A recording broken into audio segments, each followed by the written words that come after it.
J'inviterai le ministre des Relations internationales, de la francophonie et du commerce extérieur du Québec, M. Jean-François Lisée, à venir formellement présenter notre invité d'honneur.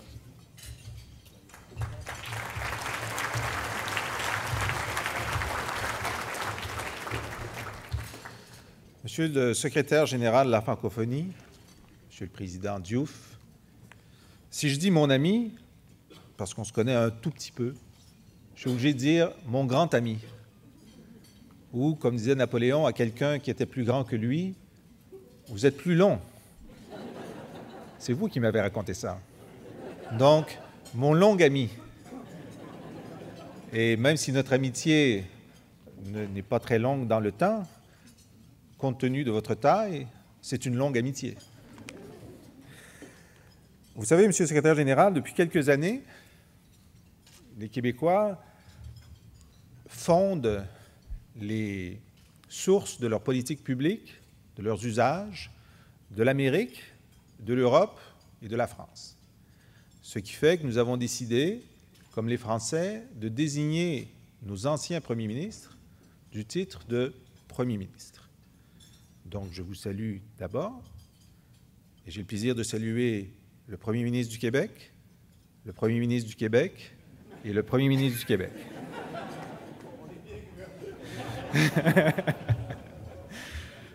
Je salue Monsieur l'administrateur de la francophonie, le président du Conseil, Raymond Chrétien, le conseil d'administration du Corim, son PDG, 3 anciens ministres des Relations internationales du Québec sont avec nous aujourd'hui. Celui qui a inventé même l'idée que nous pouvions avoir des relations internationales, Paul Gérin-Lajoie, Gilles Rémillard, Louise Baudouin.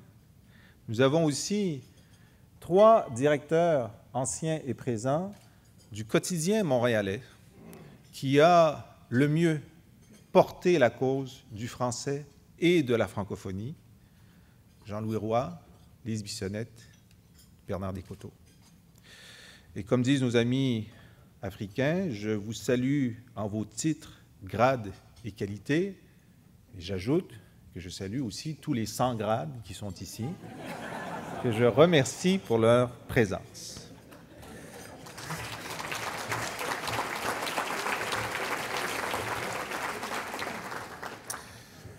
Monsieur Diouf, à qui la faute? Qui doit-on blâmer, ou plutôt vénérer, pour vous avoir ici parmi nous au terme d'une extraordinaire carrière publique? Pas au terme d'une vie, parce qu'on sent dans vos gènes qu'il y a du centenaire chez vous, au moins, et on le souhaite, mais au terme d'une admirable vie publique. C'est la faute de votre mère, parce qu'un jour que vous reveniez ravi de l'école pour lui dire que vous étiez premier en espagnol, elle vous a dit « Que voulez-vous que ça me fasse? Que veux-tu que ça me fasse? Je veux que tu sois premier en français. » Or, vous voici, cher Abdou Diouf, premier en français. Vous êtes le premier de la francophonie, vous êtes le premier de tous ces peuples qui ont le français en partage. C'est la faute de votre père, parce que votre père était un champion de dames. Et pour être champion de dames, il faut garder son calme, percer la stratégie de l'adversaire, jouer 2 coups d'avance. Et c'est, je spécule, ce qui a préfiguré vos talents de diplomate et de médiateur. C'est évidemment la faute de Senghor. Il a déjoué tous vos plans. Vous aviez dit, vous, le grand administrateur, enfin le jeune, et grand, toujours grand, le jeune administrateur public, que votre carrière serait dans l'administration publique sénégalaise. Je vous cite, « Je fuyais la politique comme la peste. » Heureusement pour vous et pour nous, s'il est vrai que la politique est une maladie, elle n'est pas mortelle. On finit toujours par se soigner. Et d'ailleurs, dans une première étape, lorsque Senghor a été interpellé par des conseillers qui lui disaient « Pourquoi ne vous faites pas de ce jeune Diouf un ministre ?» Il dit « Non, j'ai besoin de lui. » Ce qui en dit long sur le pouvoir relatif des conseillers et des ministres. Ayant moi-même été conseiller pendant 5 ans, mais ministre depuis seulement 1 an, je n'ai pas suffisamment de recul pour dire lequel est le plus utile au chef du gouvernement et de l'État. Senghor vous a joué un tour. Il vous a nommé Premier ministre et ensuite, il a changé la constitution du Sénégal pour faire en sorte que si le président se retirait en cours de mandat, le Premier ministre en exercice devenait automatiquement président du pays. Et sûrement un hasard, superbement positionné pour l'élection suivante. Et donc la peste vous a rattrapé.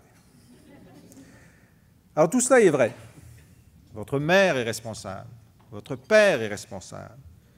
Senghor, que vous appelez votre mentor, votre maître et votre père spirituel, est responsable. Tous, ils ont poussé très fort sur la roue de votre destin. Mais moi, je crois connaître le vrai responsable de la qualité de votre carrière. Ce responsable est parmi nous, il s'appelle Abdou Diouf. À vous voir aujourd'hui, avec votre prestance, votre calme, vous qui semblez être la sérénité incarnée et qui avez la sérénité contagieuse, on pourrait penser que votre vie politique a été un long fleuve tranquille. Il n'en est rien.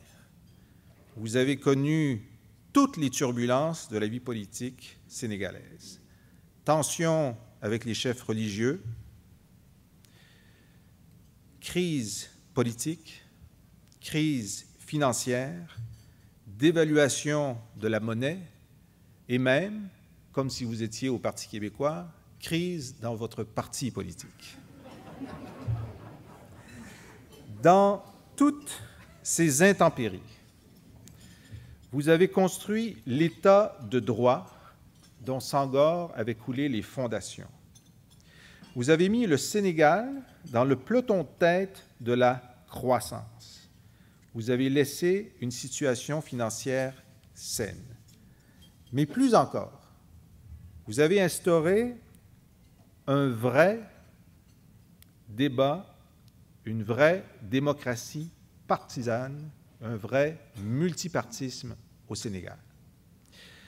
Certains de vos commentateurs ou de vos alliés plus conservateurs vous accusaient même d'avoir instauré au Sénégal une démocratie débridée. Débridée. Vous répondiez, c'est ce qu'il fallait faire, lâcher la bride.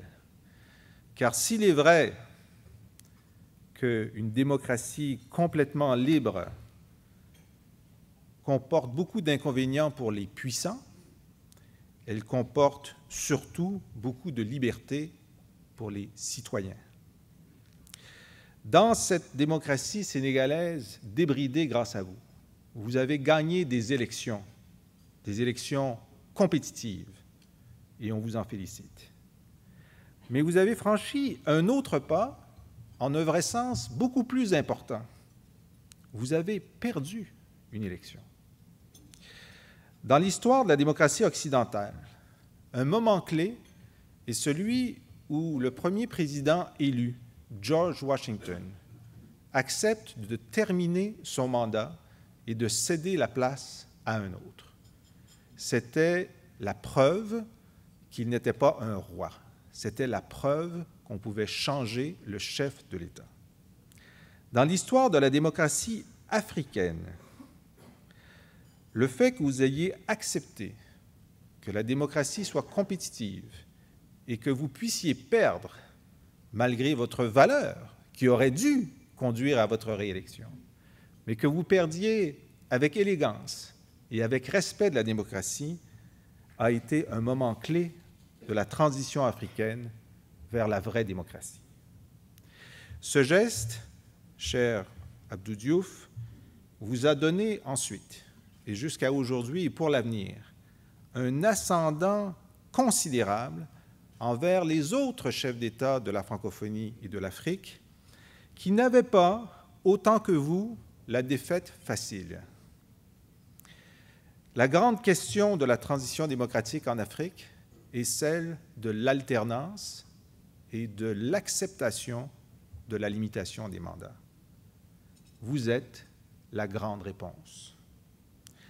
Je n'ajouterai que pour le mentionner, comment vous avez tiré, pendant vos mandats à la tête de l'Organisation internationale de la francophonie, comment vous avez tiré l'OIF vers le haut. Vous avez tenté, avec votre extraordinaire compagnon Clément Duhem, de l'amener à votre hauteur, avec un succès considérable.